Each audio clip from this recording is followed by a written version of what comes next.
Hey folks, Josh here. You may notice our intro to our shows are a little shorter lately. That's because we are no longer with the Rusty Quill Network. Joseph and I made this decision and worked with Rusty Quill to secure an early exit from our contract. Our goal has been and always will be to create the best shows possible, and we felt that we could do that better without a network partner for the time being. That said, we make this show for you. This is an effort of love primarily, and every episode we put out of What's in the Rift, Wireland Ranch, and soon The Dope Show is done to bring good stories to the good people that listen to them. I just want to take a moment to thank you for giving us a listen while you cook dinner or do your commute or fall asleep or however you choose to spend time with us. All right, enough sappy shit. Now, What's in the Rift? For the best listening experience, we recommend headphones. Previously on What's in the Rift.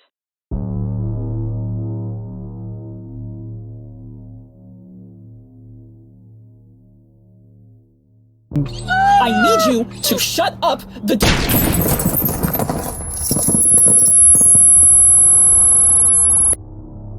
Jenny, drive. Just go. Just go. My reaction to the shot would be to punch it.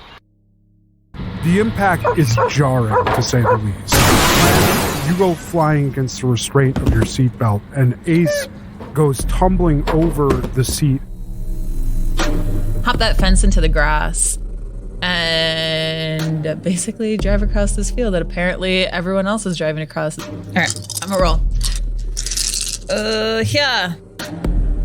Not a 16. I got an 8, 4, 3, 5, so 13. Okay. So they catch us. And they kill us. We'll find out in just a second. Toska, he looks to you and says, Toska, положи их в конфрозал вместе с остальным мусором. Мне противник воображаем друзья, брос. What, bro? What? Bruce, who is this?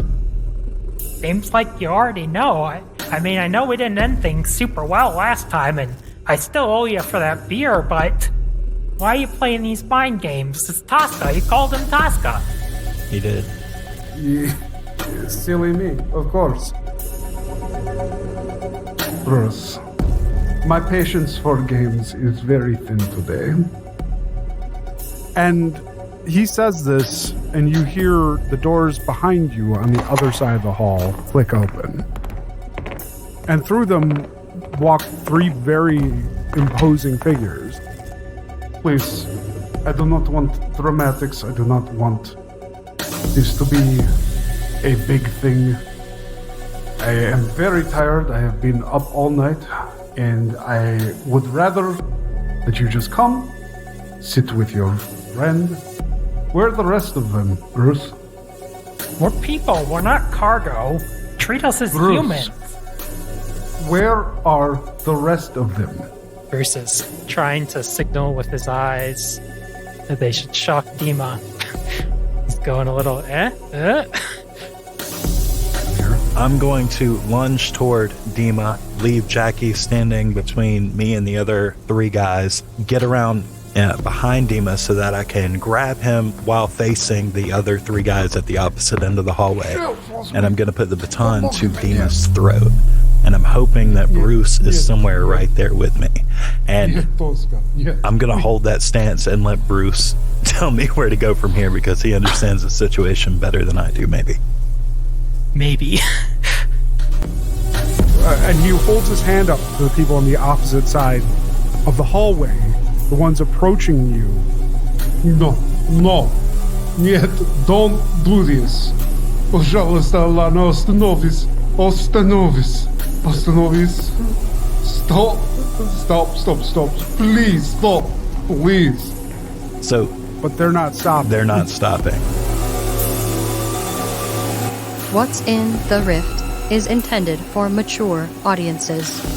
This show includes death, drug use, criminal activity, and a consistent undercurrent of existential dread. Any children discovered listening to this show will get the hammer.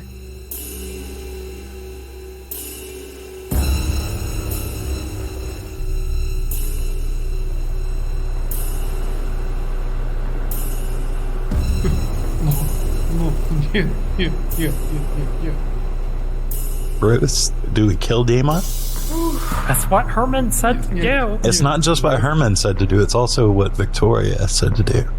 Or she never quite told us that, but she might as well have. Oh God, fuck it, I'm killing Dima. I've got no choice in the matter at this point. They won't stop, I'm killing Dima. I'm squeezing the trigger as hard as possible to kill Dima. Tell me exactly what you do. I want you to describe this to me. I'm grabbing Dima by the throat. He's squirming. I have my arm around his entire head. Then I have the baton to his jugular, I guess that would be, whatever artery that is in the side of your neck.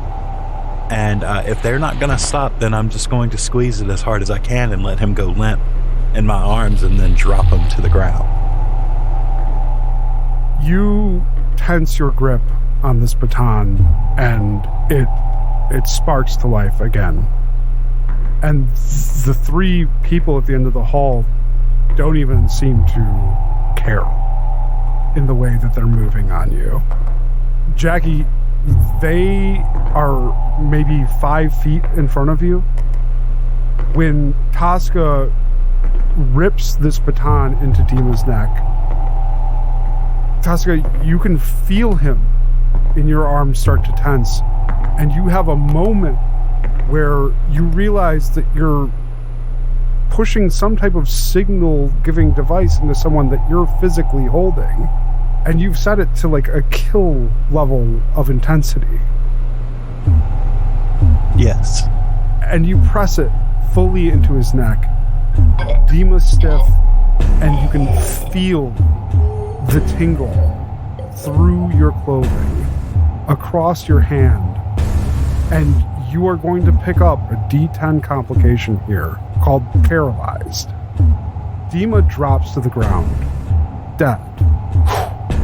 But you drop with him too, taking the brunt of that shock with only the little bit of insulation given by him. You are unable to move. Bruce, you see Dima go down, obviously lifeless, almost immediately upon contact with this baton. You see Toska follow him to the ground, also seemingly lifeless, but you can see the panic in his eyes. Jackie, from where you're standing, the remainder of these folks are still advancing on you. The first one reaches out to you, like they're going to grab you. What do you do? I think I will throw my hands up with the stick in it, but not like holding it by the handle, like at the midpoint, and kind of like try to back up and be like, whoa, whoa, whoa. You back up further. They have not changed their pace at all. You get until you're parallel with Bruce, and they're still advancing on you. Bruce and Jackie both, they're now within arm's reach of the two of you, and Toska and Dima are collapsed on the ground behind you. Do they look like they have like any type of motion on their face? Like, are their eyes kind of blank at this point? Maybe they're robots. Can't even see their eyes. They're wearing some type of balaclava with glasses. Oh. Has anyone spoken or said anything? Nobody said a word from their group since they started on this. Any more bright ideas, Bruce? I feel like we'd be acting on instinct and just like shielding Toska's body if he's lying there limp. You drop to your knees and you shield Toska's body with your own. Jackie, they reach you and a hand goes to grab your wrist, the wrist of the hand holding the baton. Do you resist? Yes. Okay. This is a D10 challenge with the they're after you. Okay.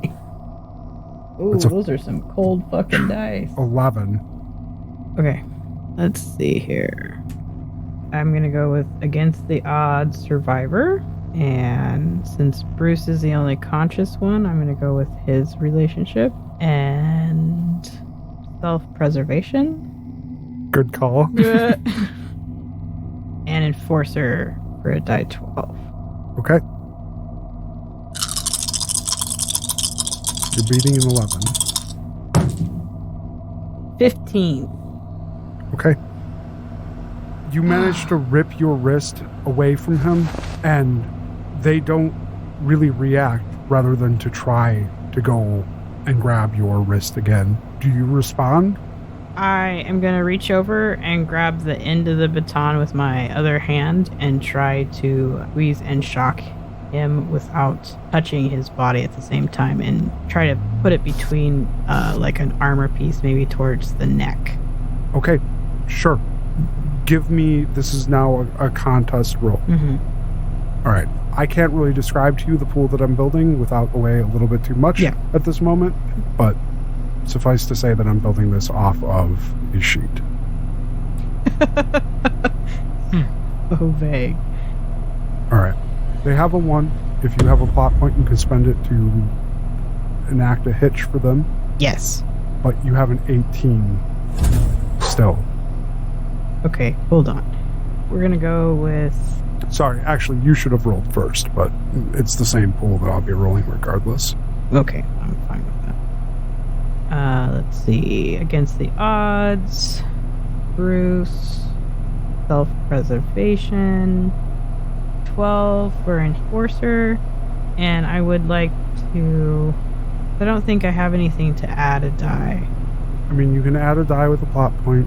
You can step up a die with a plot point. You can make some minor thing about this seem true with a plot point. Would it be feasible to have Dima have pissed himself and made a puddle that reaches the guard's feet but not ours? I like where this is going. You want Dima, who up until 2 minutes ago was the big bad guy of this Stay campaign, hydrated, yo. to have pissed himself so profusely that he created a puddle that touches all 3 feet of the guards. I will throw a plot point.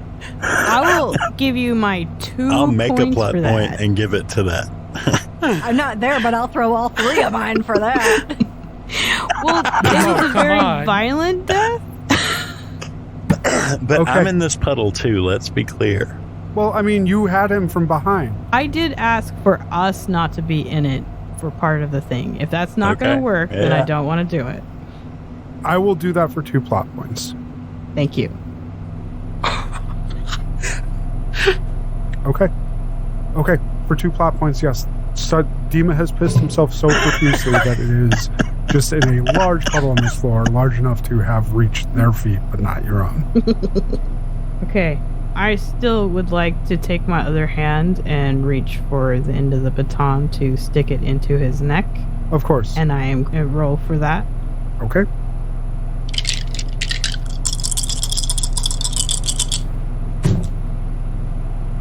Not enough. 12. Okay. So the 18 means that he manages to deflect that enough.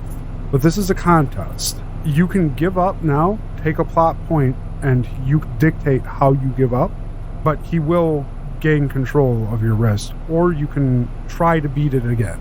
I will say this. You're beating an 18, which is very difficult. So if you do it again, understand that he will get to dictate how this ends, and there will be no plot point awarded. Can I have it happen where he grabs my wrist, but my other hand does grab the baton, and at the last second I throw it towards Bruce? Yes. I would like to do that, please. He reaches down and grabs your wrist as you're trying to force the baton with the other hand into his neck. Unfortunately, he's just too strong, even for you with your military background. He's built like a ranger, and you simply can't force your way through it. You're most recently a pilot, and after that a doctor, and you just don't have the hand-to-hand combat training brushed up to the point, Jackie, where you feel that you're going to be able to force your way through it. But in that moment, you decide that if you're going to fail, you're going to give somebody else a chance. And you release the baton with the hand being held, and you toss it to Bruce on the ground. Bruce, this baton clatters into Toska's chest and sits there within your reach. As Jackie is gathered up by this man and the two remaining begin to approach you. So Bruce is going to hopefully grab both of the batons, the one that Toska had as well. Mm-hmm. That's not like short-circuited or anything, is it? Not to the best of your knowledge. Okay. And I guess seeing the puddle of piss,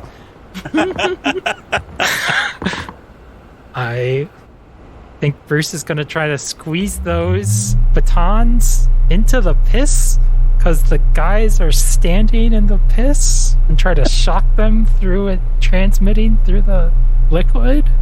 What have we become?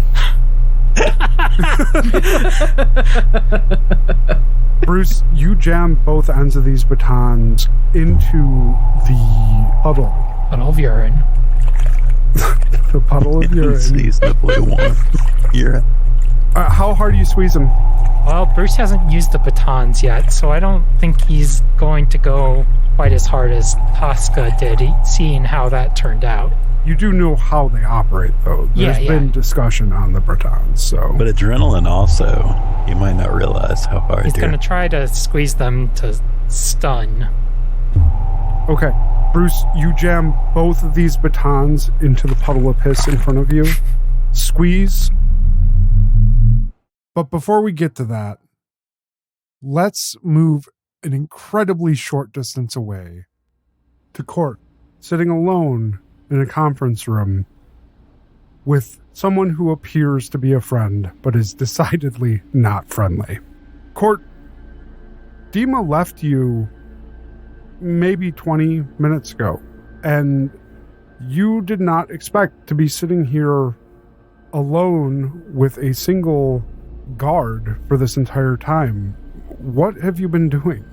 Court has been kind of pacing around the conference room, not going towards the door, every so often looking out the window, muttering to herself just about predictability. She keeps looking at the fire alarm that she had pulled and gets agitated every time she does. Really? And that's predictable? As she looks up at fake Toska. You understand that being predictable is just like the death of any entertainer. Nobody wants to see you anymore. But I don't know what you know I would do and what I wouldn't do because I don't have any memories, right? You get me, right, Toska?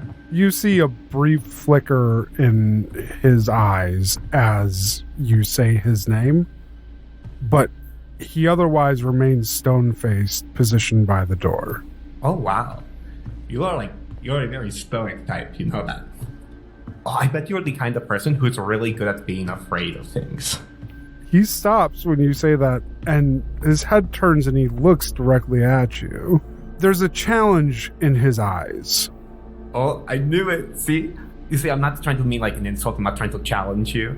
But you see, when you're afraid of stuff, you are very good at like hyper-fixating to keep yourself alive, right? You seem like the kind of person who would like hone in on what's going on in order to make sure you get out. Am I right? He doesn't respond, but he remains staring at you. I mean, me personally, I'm very bad at being afraid. I'm very good at being terrified, though, which is a completely different situation. You see, when you're terrified, you want to get out no matter what. You're not focusing on what's causing the problem. You're not focusing on the twig that snapped or that call off in the distance. No, you don't care. You really just want to get out. And honestly, what's been very useful for me throughout my life. Not having to worry about what the danger is, just leaving. I came to realize one thing, though, after talking to everyone here for a while. I never told anybody a lot of details about what's going on with me. I gave really vague answers from the sound of it. So I think we're going to try to do something very unpredictable now. I should be fine because I'm very easy at being terrified. But I'm sorry for you, Toska, because you're good at being scared. He reaches down and pulls at something on his wrist and brings it up to his mouth and starts to speak into it. I need someone else in the conference room. I hope you're still listening. You get Because Dima. I would not recommend that. The more people that are here, the worse it's going to get. Because you see, the more people are going to be scared. And the more people that are scared, the more power the Yolandie gets. It's how it works, really. The more you think about it and the more you fear it, the more it's here, and the more powerful it gets. You start speaking like this, Court, and whether an empty threat or not, you do see a flash of genuine terror in Toska's eyes. That is what you need to survive this. You must not focus on it. Don't think about it. Evolution branches in two ways when it comes down to fear and terror. You are scared of a bear or a mountain lion, and so you must know how to avoid it. You are terrified of a skinwalker, so you must not think about it.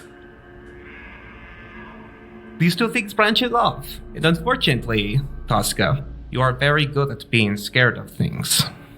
There's a long, low, and distant call, almost like an elk in distress, that can be heard through the window at this point.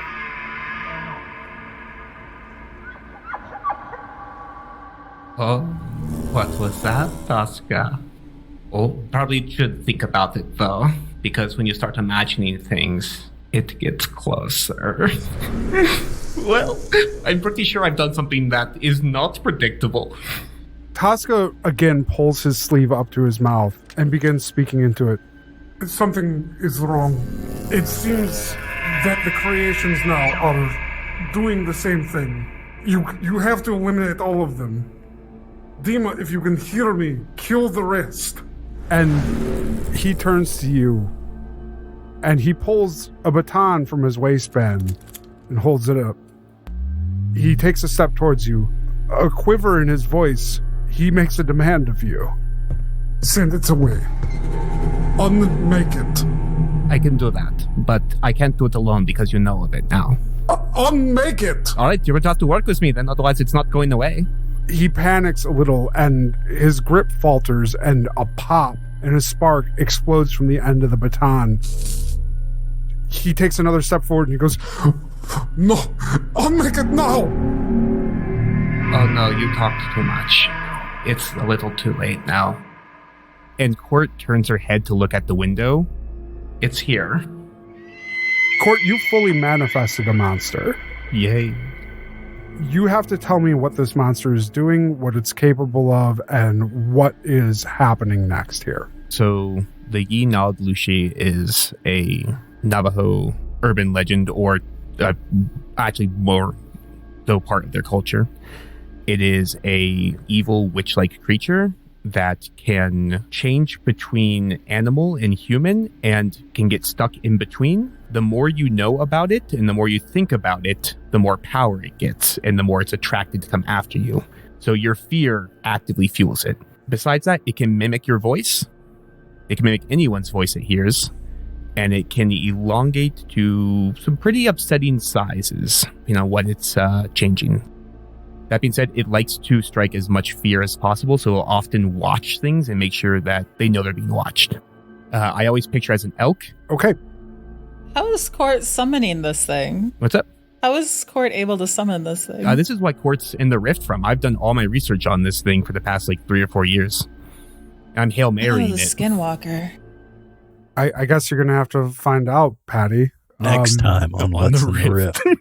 Yeah, I was just oh, that was a really short episode. Just end it right here. Yep.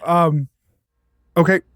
Court, you say your piece, and you take a step away from the window and away from Toska towards the far end of the room. But Toska's gaze doesn't follow you. Instead, he looks out the window, where a clacking sound has started. It sounds almost like a branch tapping on the window, but it's not any branch that's visible. There's nothing there that he immediately sees, but it's getting more intense. And almost like a moth to a flame, this Toska can't help but approach, trying to investigate, trying to get eyes on whatever is causing this sound. That clacking gives way to a voice, a man's voice. And it sounds almost as if it's coming immediately from the other side of the window. And as much as you have conjured this thing to scare and possibly harm your captor, the sound of it immediately puts you back in that place in a Nevada desert years ago. Please, someone help me. Please, someone help me. Toska has fully moved from guarding you or any semblance thereof and is at this window staring out, trying to see what is making that noise. Court, if you're going to make a break for it, now would be the time. I'm sorry you are so good at being afraid, Toska. And Court dashes out the door.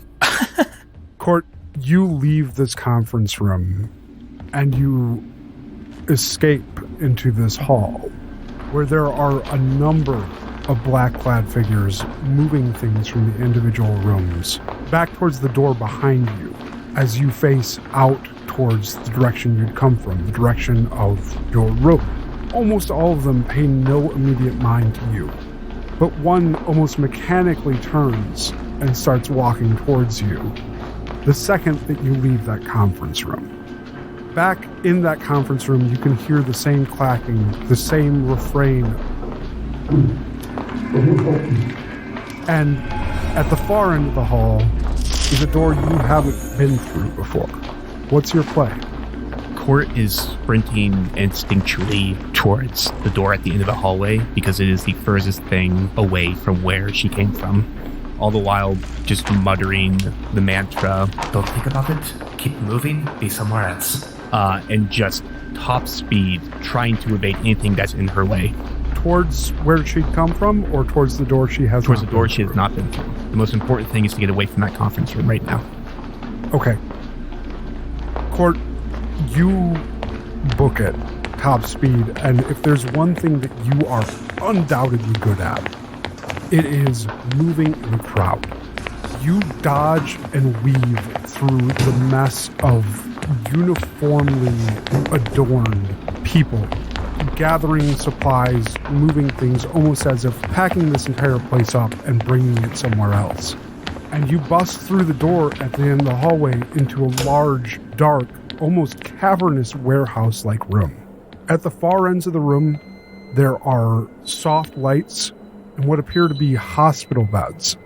There are more people in here that are congregating around these beds, almost as if they're being gathered up or packed away. And indeed, for the briefest moment, you see a flash of light as an exterior door is opened. A gurney is wheeled out into the parking lot outside. Court sees an exit with that open door in the parking lot and tries to close the distance across this room at top speed. You make it halfway through this warehouse, every footfall landing and echoing and reverberating through this space, before you hear a sound that can only be described as metal being torn like paper. There is a shout from the room that you had left. You have to assume that Toska must have taken his attention off of the window just long enough for this thing to become insistent, and it has entered the building. Strangely enough, that's the only scream that you hear, though. Are you continuing on, or does this cause Court to stop and think about the Skinwalker? This is a test. I see. This is a D10 test with the thereafter be crisis. All right. So I will definitely be using something is watching. Okay. As my distinction. Because... Hold on. You need to know the roll first before we start building your dice pool. I have an 8 on the D12, a 5 on the D10, and a 1 on the remaining die. You have to beat a 13. Go ahead. Give me your dice pool. Okay. Court is going to be using Something is Watching, because this is not the first time Court has been hunted by the Skinwalker.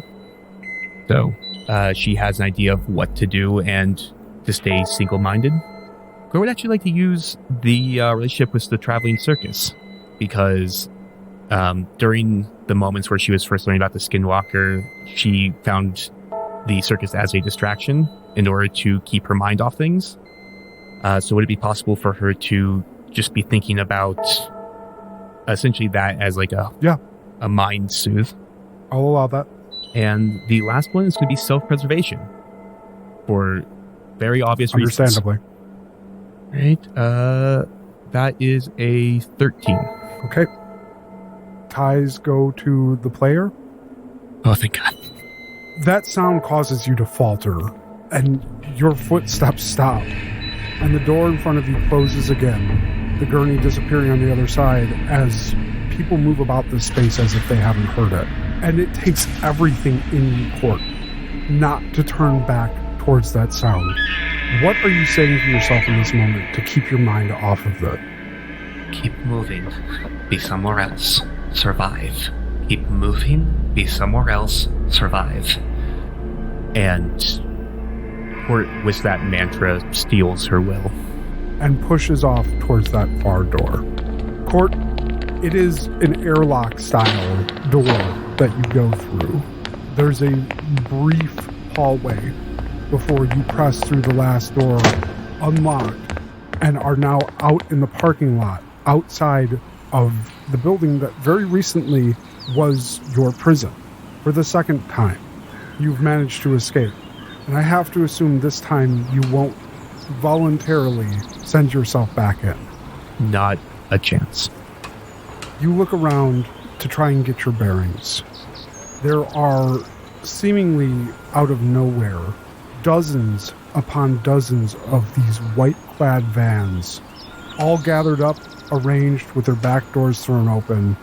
Unlike the van that you've been transported in, a lot of these do appear to just be cargo vans, and they are filled to the brim with boxes of files, with numerous computers and electronic equipment. There are myriad things piled up in the back of these vans, and each one, almost as if being attended to by ants, is being loaded by more of these black-clad figures. A few, indeed, also have the same setup as the van that you arrived in, and these house gurneys with, to the best of your ability to determine, lifeless people on them. And as you run by, trying to distance yourself, trying to make sense of the fact that nobody seems to be trying to stop you here, you catch a glimpse of one of those bodies on the gurney. And it's Jenny. It's everything that you know Jenny to be. And granted, you've known Jenny for only a few hours, but you would recognize that face anywhere. That is Jenny, laying there unconscious with a large clear tube running from a bulky machine at the side of this gurney into what you would have to guess is a PICC line into her chest. Do you slow down, or has it gotten too weird? Are you leaving at this point? I think you have said the one thing that would actually stop Court from just fleeing. And you're gonna go back inside? Yeah, back inside. No way in hell. You said that Jenny is in the back of this van? Yes. Is anyone in the driver's seat of this van? It's impossible to tell from where you're at. Are you moving closer to investigate? Yep. Not stealthily, full sprinting. Okay. You divert your path of egress and you wrap around the side of this van. And as you get to the front of it, there is someone sitting in the driver's seat, and they are stock still motionless, hands at 10-2 on the wheel, staring straight ahead, almost as if they are inactive and waiting for a command. Court is going to, upon seeing this, flip around to the back of the van to slam the door shut so that when the car takes off, Jenny does not go flying out the back. Okay. Then loop back around and try to, since this person doesn't seem to react, and just grab them by the shirt coat and try to rip them out of the van. Okay. Court, this is a full-grown adult man. Yeah, that's fair. It's going to take some strength to pull them out of this van, especially with the grip that they have on the wheel. But they're not actively resisting you, so this is a test as opposed to a contest. We're going to call this a D8 test. Okay. With no further crisis attached. All right. You have a 7 to beat. Definitely. So Court is going to use light on my feet, fast to act, trying to use essentially like momentum of her running to just rip this person out as she's swinging around this van. Using the athletic specialists, just years of muscle toning from working at the circus. And is going to use loyalty for this one because she is actively suppressing her will to survive in order to help her friend. Okay. Give me that roll. Well, I got a 1, but I got a 14. Okay. That's a heroic success. There will be a complication that we're going to introduce to this. You will get a D6 complication of panicked.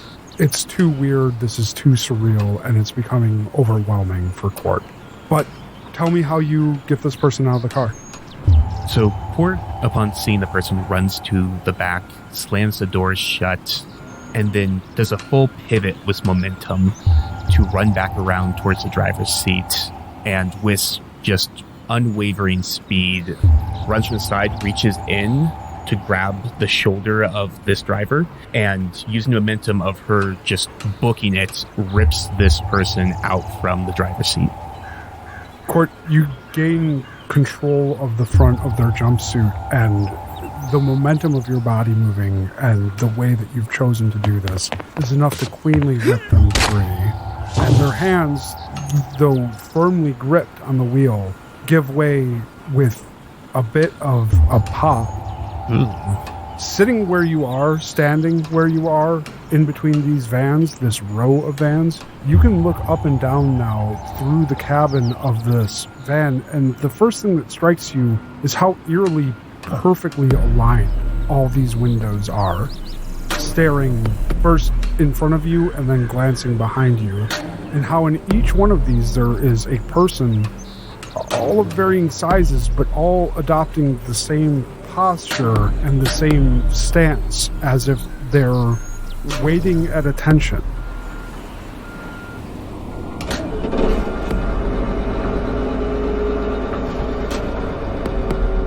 You gun it and you pull out of this line of vans, and you don't even bother to close the driver's door. You allow the momentum of the accelerating van to do it for you, and you pull out into this lot.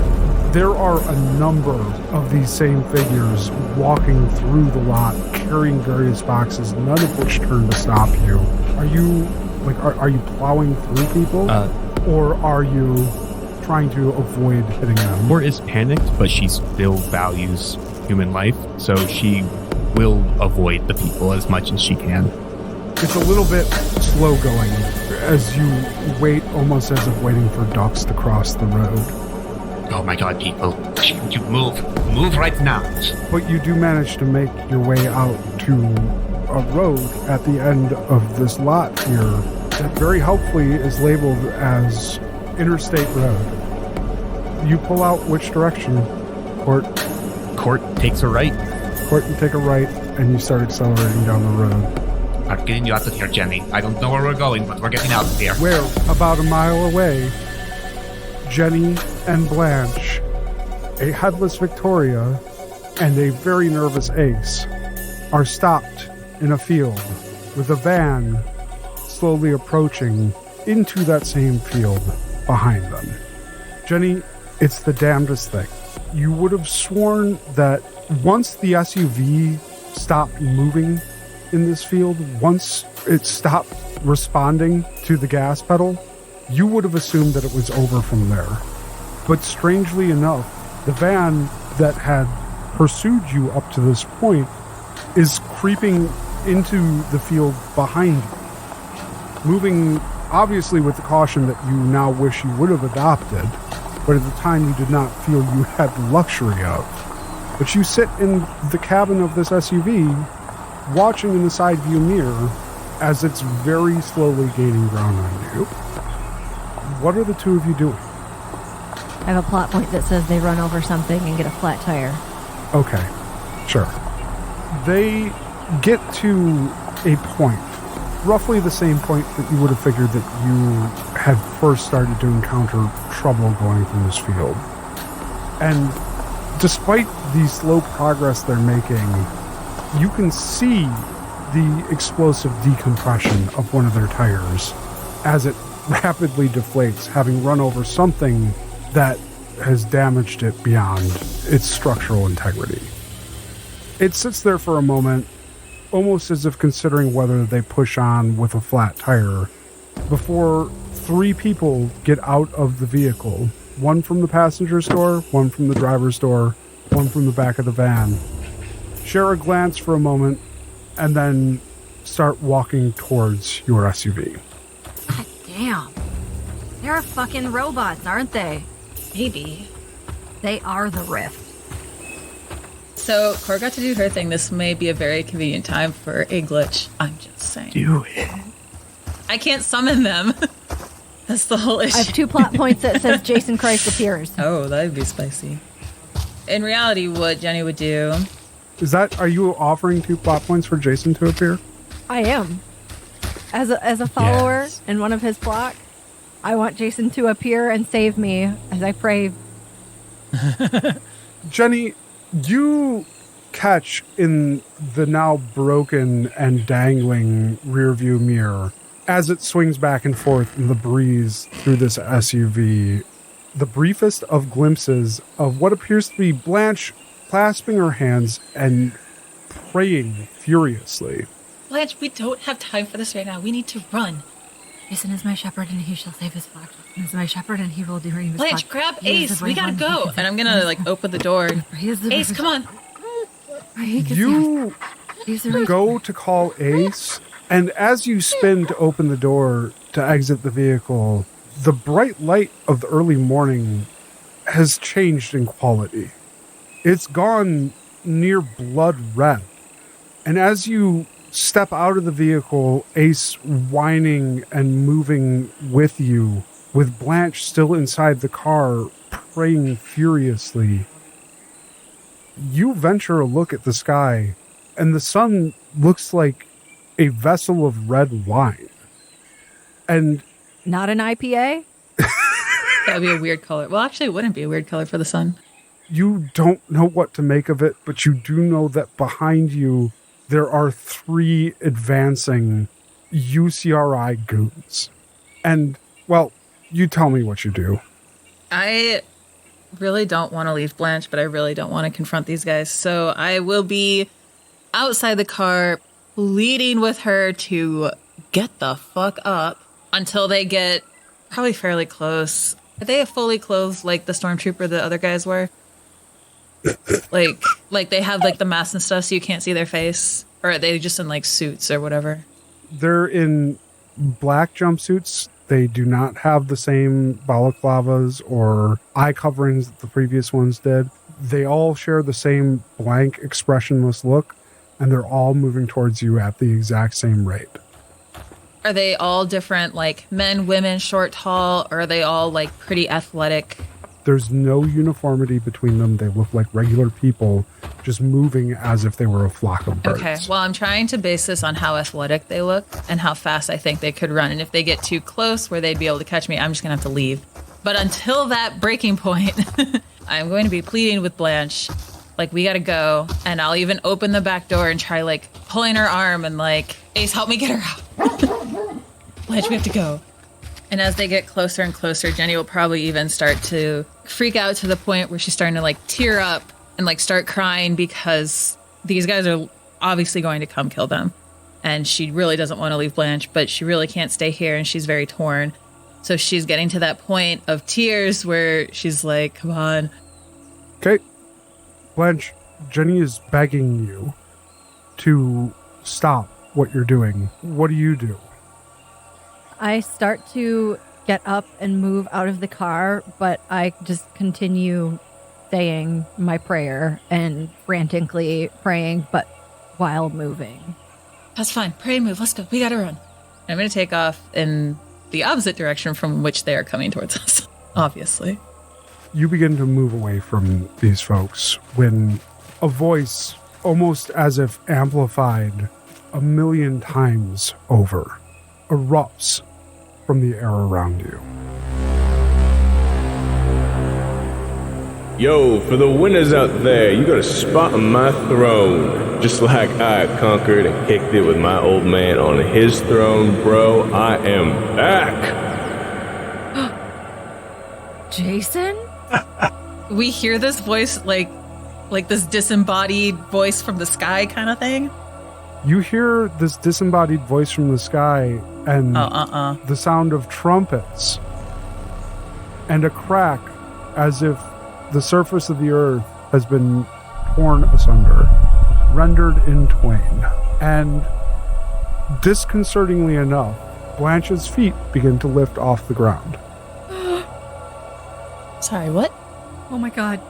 Oh my god. Jenny?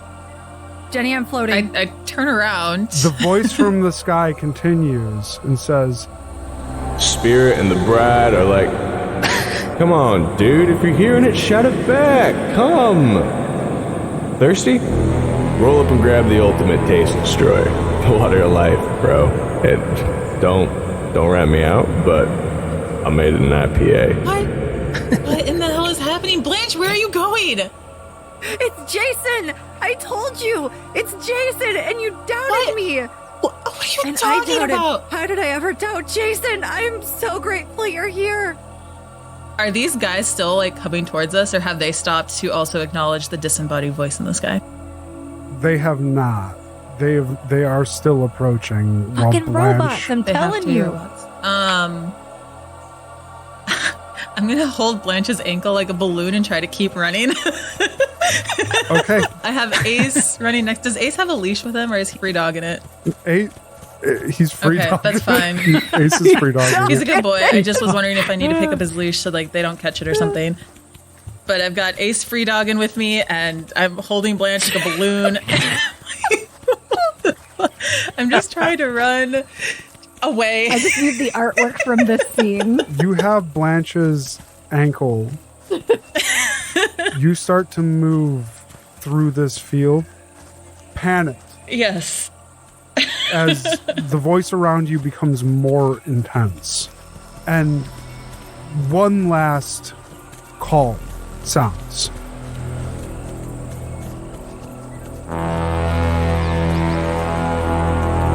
Check it. I'm rolling in real soon. Got all my rewards in tow. I'm gonna dish out what everyone's earned. And newsflash, karma is real. Blanche, what is it talking about? Blanche, what is he talking about? Karma's real. And Blanche, it's real. You, from your ascended state, well above where Jenny is currently residing, on the ground, you see a figure on the horizon, superimposed over the sky. Jason. Like giant? As if world-eating. As if larger than anything you've ever seen. You see Jason Christ. Hot damn, Jason, you picked a hell of a time to come back. I am the king of all kings, lord of all lords, bro. Total boss status. And all you fuckers do not believe will pay. Whoa! What are you doing with this? Do you want to ascend? I mean, I can't just leave them, but I can just leave them. But, like, can I really just leave them? Back in the building in UCRI, Bruce, you stand with both batons pressed into a puddle of warm, fresh piss, and you've squeezed them enough just to lightly shock the folks there. Is that correct? That is correct. And Bruce is saying, I'm number one. Okay. Are we trying to game the system now with that, or is this just Bruce having He's a moment? Just going for a comic book.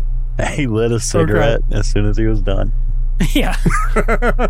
Bruce, you wind up, and almost like this is your moment to fully be a super hero. You jam these batons into the piss. Unfortunately, nothing happens. Oh no. The three of them do stop advancing, though. One still holding a struggling Jackie.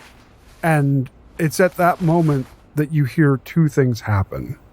You hear a horrible rending sound of metal being torn asunder.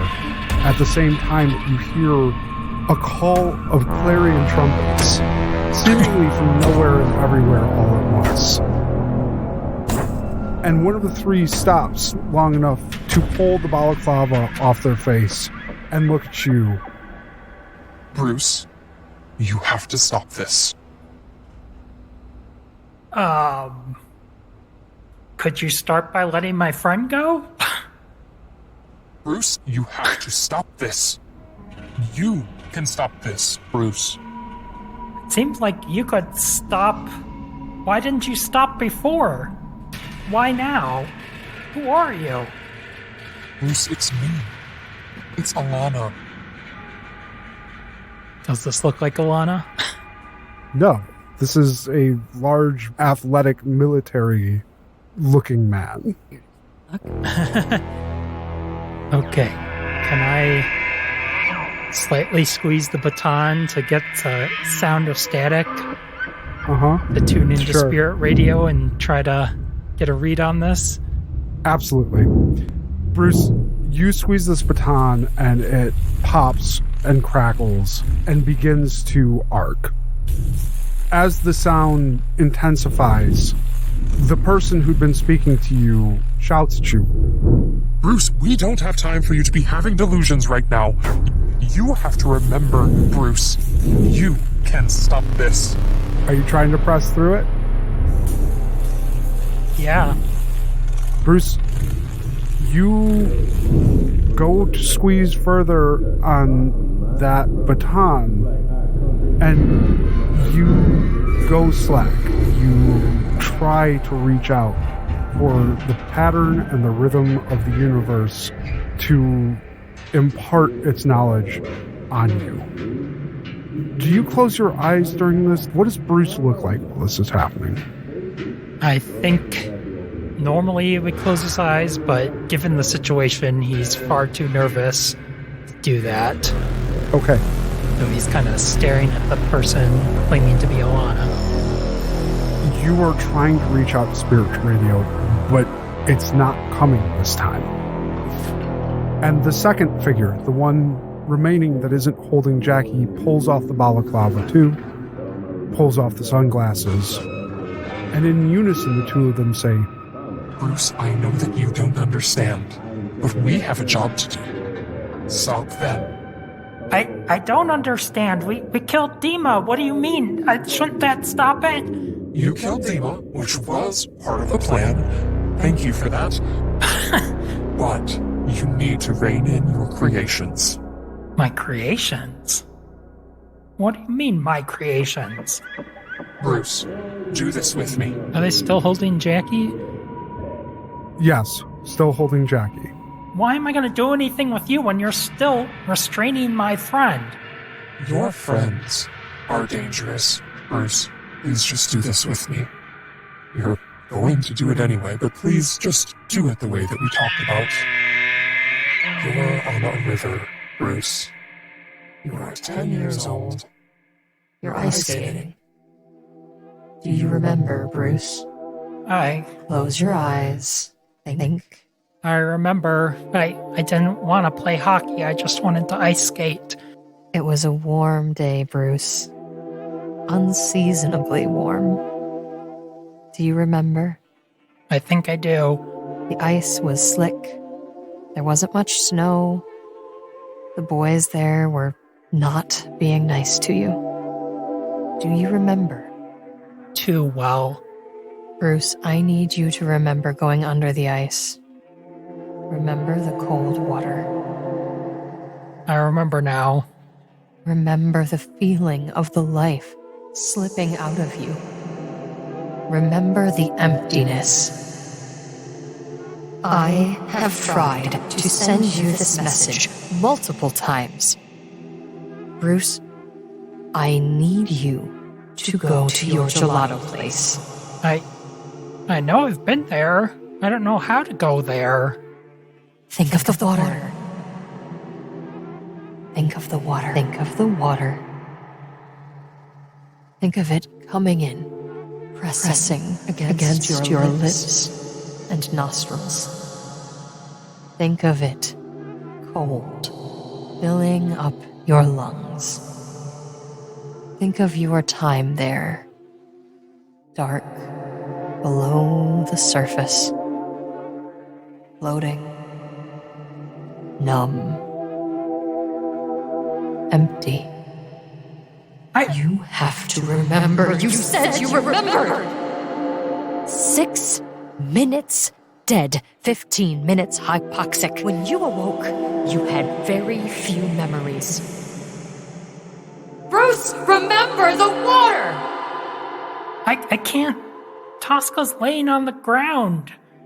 I can't leave this place.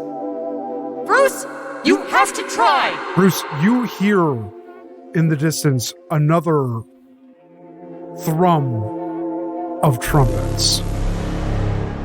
And this one sounds almost more threatening. And further back in the building, you can hear what sounds like an entire herd of braying elk, of animals being hurt, before you hear another sound rise above it, the sound of a human voice that says, "Someone help me. Please. Someone help me." Where are all these voices coming from? Bruce, it's you! You have to go to your gelato place! Focus! Please! Bruce clicks his heels. Do it? Bruce, there's 2 things that can happen right now. You can reject this call from whatever this is that's happening, or you can lean into it. And there are 2 paths, but they are very different depending on what you decide to do here. So, do you focus on what these things claiming to be Alana are? Or do you reject that? Do you try to get concessions from them? Are you trying to resist what this thing is saying to you? Bruce believes in fate. From the moment that this adventure began, one of the first things that happened was that he got mysterious communication from Alana, and that's been guiding him through all of this. So Bruce is going to try to follow the instructions from Alana. Despite your protestations, you are called back to a place that you don't fully remember.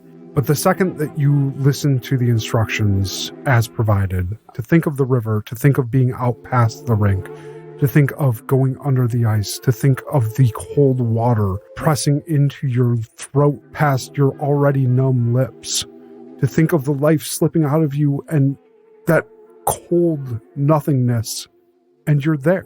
You feel it. You feel that emptiness around you. You feel blank.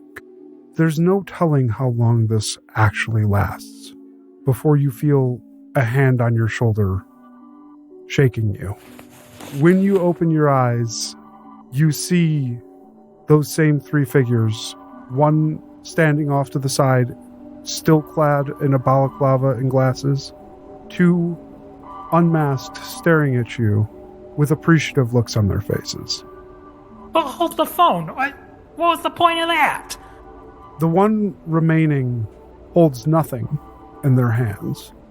Jackie? She's not there. Are Toska and Dima there? You turn around to look, and there is no Toska. There is only a Dima, still laying dead and flaccid in a puddle of his own piss. Oh, fudge brownies. How do I know where they went? But there's also no sound of a creature tearing through the building. There's no impending boom of trumpets. There's no sense of an ending that there was moments prior. Alana's? Is this what you wanted? Bruce, you remember? You're here. We're not starting over this time. I remember that you two beefy fellas were both saying that you're Alana? Yeah? Bruce, you remembered. Uh-huh. And the beefier of the two crouches down to its knees and wraps its arms around you. Oh, that's nice. We have made so much progress. I am so confident we will finally get through this thing together. This has been What's in the Rift. If you enjoyed our show, please remember to rate and review on your favorite podcast platforms. If you really enjoyed our show, you can support us directly via Patreon or join our Discord. Both links can be found at what'sintherift.com. What's in the Rift is brought to you by Gas Station Drugs. This is going to go so hard. Sure. It's canon now. It's in the lore. Piss boy.